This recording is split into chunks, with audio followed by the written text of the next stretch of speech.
வணக்கம். இன்றைக்கி சிறகடிக்க ஆசை சீரியலில் மீனா தம்பியை கூட்டிகிட்டு கோயிலுக்கு போகிறாங்க. கோயிலில் போய் ஒவ்வொருத்தரையாக பேட்டி எடுக்கிறாங்க. ஒவ்வொருத்தரையாக சொல்கிறாங்க. ஒவ்வொருத்தரும் பார்க்கும்போது சொல்கிறாங்க, ஐயோ உங்கள் அம்மாக்கிட்ட ஜாமான் வாங்கி ஒன்றுமே மோசமாக போனதில்லைம்மா, நல்லா கோயிலுக்கு இருக்கு இப்போ அப்படின்னு சொன்னோன்னே இதை பூரா அவன் வீடியோ பண்ணிக்கிறான். அப்புறம் அவங்க பூரா வந்துக்கிட்டு கையெழுத்து போட்டு தராங்க. இவங்க நல்லா தான் பண்ணாங்க அப்படின்னு சொல்லிட்டு, இது வரைக்கும் எந்த பிரச்சனையும் இல்லை, யாரோ சொல்லித்தான் வண்டி எடுத்திருக்காங்க, கடை எடுத்திருக்காங்க, யாரோ ஒருத்தர் ஏமாற்றிருக்காங்க அப்படின்னு ஒவ்வொருத்தரும் ஒவ்வொரு விதமாக சொல்கிறாங்க. குருக்கள்கிட்ட போய் கேட்டால் குருக்கள் வந்துட்டு ஆமாம் அப்படின்னு சொல்கிறார் அவர் நான் பண்ணி தரேம்மா, நான் கையெழுத்து போகிறேன். நான் கூட பயந்தேன், என்னமாவது இந்த மேனேஜர் சொல்கிறாரு கொண்டாது சொல்லிடுவாங்களோன்னு சொல்லிட்டு. ஆனால் அவர் சொல்கிறார், மேனேஜர்கிட்ட நான் சொல்லி பார்த்தேம்மா, ஆனால் அவர் கேட்கலம்மா அப்படின்னு சொல்கிறாரு. இந்த பக்கம் பார்த்தீங்கன்னாக்கா இந்த பசங்க வராங்க. இந்த பசங்க வந்துட்டு வண்டியை தூக்கிட்டு போயிடுறாங்க. யார் நம்ம சிந்தாமணி பசங்க வந்து வண்டியை தூக்கி மேலே போடுறாங்க. வந்து மீனாவும் தம்பி வந்துட்டு அங்கேயும் இங்கேயும் கேட்குறாங்க, என்ன பண்ணாங்க, யாராவது தூக்கிட்டு போட்டாங்களா, யாராவது பார்த்தீங்கனால யாரும் பார்க்கல அப்படின்னு சொல்கிறாங்க.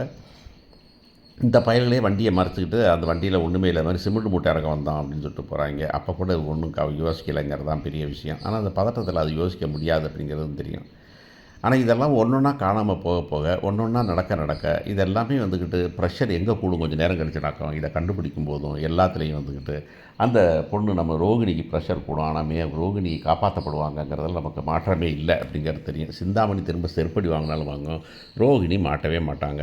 அது என்னமோ தெரில, எல்லா கெட்டவங்களும் வந்துக்கிட்டு போட்டு கொடுத்துட்றாங்க. நம்ம இன்றைக்கி கூட பொலிட்டிக்கலாக பார்த்தோம்னாக்க எவனையாவது போட்டு கொடுத்துட்டு தான் இருக்கிறான். ஊருக்காரில் பார்த்தோன்னாக்கா ஆஃபீஸில் பார்த்தா எவனாவது ஒருத்தன் போட்டு கொடுத்துட்டு தான் இருக்கிறான். குடும்பத்தில் அது நடக்குது. ஆனால் பார்த்தீங்கன்னா ரோகிணியை மட்டும் எவனுமே போட்டு கொடுக்க மாட்டேங்கிறாங்க. ரோகிணி மாதிரி ஒரு பவர்ஃபுல் கேரக்டரை ஏற்கனவே வந்துக்கிட்டு தமிழும் சரஸ்வதியும் சீரியலில் அர்ஜுன் ஒரு கேரக்டர் இருக்கும். அந்த கேரக்டர் வந்து ஆண்டவனுக்கு அடுத்து அவன் தான் அப்படிங்கிற மாதிரி இந்த சீரியலில் வந்துக்கிட்டு ஆண்டவனுக்கு அடுத்து யாருன்னா ரோகிணி மட்டும்தான். ரோகிணி எந்த தப்பு பண்ணாலும் அவங்கள மாட்டிக்கவே முடியாது. இருக்கிறவங்களும் காப்பாற்றுவாங்க. ஸ்ருதியோட அம்மா வந்துக்கிட்டு 2 லட்சம் பணம் கொடுத்துருக்குது. ஆனால் அதை கூட வந்துக்கிட்டு வெளியே சொல்லாது. அது ஏன்னா வந்துட்டு அது வந்து ரோகிணி அப்படிங்கிற ரோகிணியை யாரும் வந்து பண்ணுறாங்க. அந்த திருட்டு பைய அவனும் காட்டி கொடுக்க மாட்டான். இப்போ இந்த அம்மாவும் காட்டி கொடுக்காது அப்படிங்கிறது தான் பெரிய கொடுமையும் கூத்துமாக இருக்கும் அப்படிங்கிறது தான் விஷயம். சரின்னு போலீஸ் ஸ்டேஷன் போகிறாங்க. போலீஸ் ஸ்டேஷன் போனாக்க வந்துட்டு அங்கே வந்துட்டு அருண் இருக்கான். அருண்கிட்ட வந்துட்டு இப்படி நான் பண்ண வேண்டியிருக்கேன் அப்படின்னு சொல்கிறாங்க. அவன் உடனே சொல்கிறான் வந்துட்டு, வீடு இது கடை தானே, நான் அது வழி தான் போயிட்டுருக்கிறேன் அப்படின்னு சொல்லி அவன். ஏன்னா அவன் வந்துட்டு அவன் ஒரு பிளான் பண்ணி அவன் வந்துட்டு அதே கார்ப்பரேஷன் கமிஷனருக்கு வந்துக்கிட்டு இவன் வந்துக்கிட்டு ஒரு லெட்டர் வாங்கிட்டு கிளம்புறான் அப்படிங்கிறத பார்க்குறான்.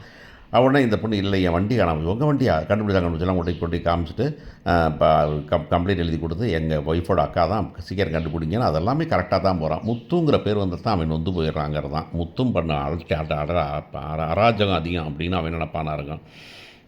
ஆனால் அப்போ அருண் நினைக்கிறதான், பாரு இப்போ வந்துட்டு கடை காணாமல் போச்சு, நம்மகிட்ட தான் வராங்க அவங்க, இந்த வண்டி காணாமல் போய் நம்மகிட்ட தான் வராங்க, நம்ம தான் பெரிய ஆள்னு நினைக்கும் போது தான் கொஞ்சம் லேசாக சிரிப்பு வருது. பார்ப்போம்.